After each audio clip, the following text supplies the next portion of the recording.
हुए, चोरी हो गई, चोरी हो गई, चोरी हो गई। चलो भाई देखो देखो, एसपी साहब भी आए, भाई चोरी हो गई, डाका डल गए, देखो ढूंढो। एक व्यक्ति था उस गांव में, उसने कहा महाराज साहब मुझे मालूम है चोरी किसने की है, मुझे मालूम है। अरे तो भाई बताओ ना, बताओ कौन ने की है।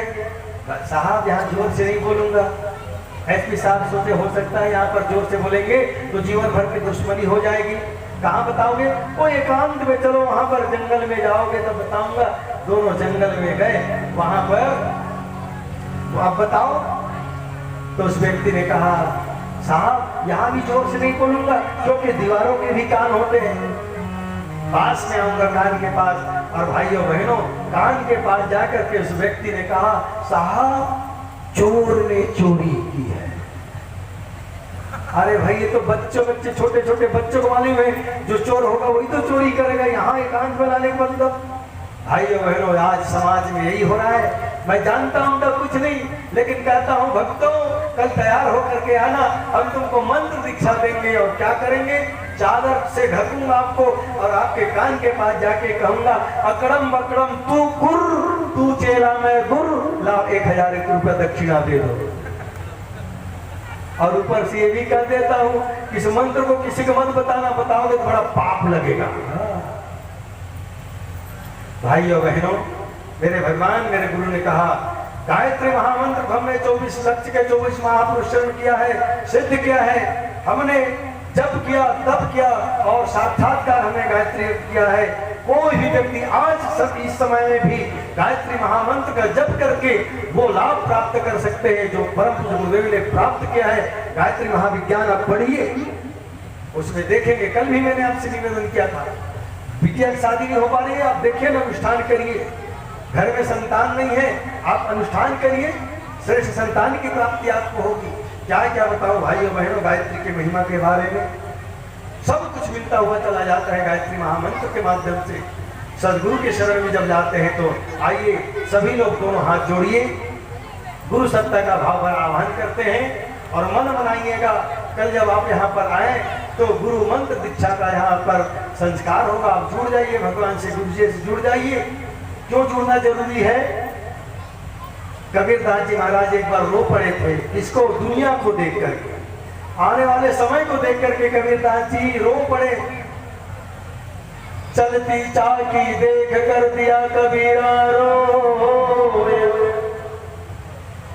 दो पाटन के बीच में साबुत बचान को।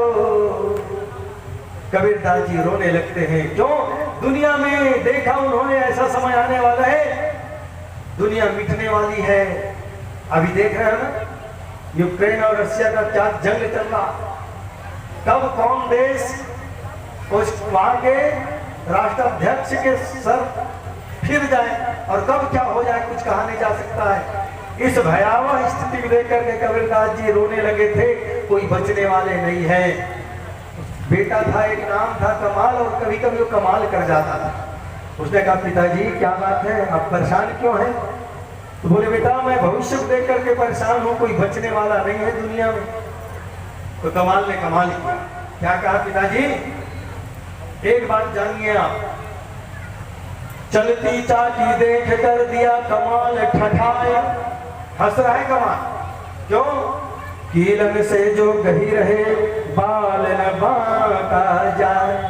ये माताओं बहनों को मालूम है, पुरानी जो बहनें हैं, घर में आटा पीसने का चक्की होता था, जो भी डालो घुमाते जाओ सब पीस करके आटा, लेकिन वो बीज का कोई भी बाल बाल का नहीं होता था। जो उस सेंटर को, कील को पकड़ा हुआ है वहां से हटना नहीं, वो साबुत बचा हुआ है।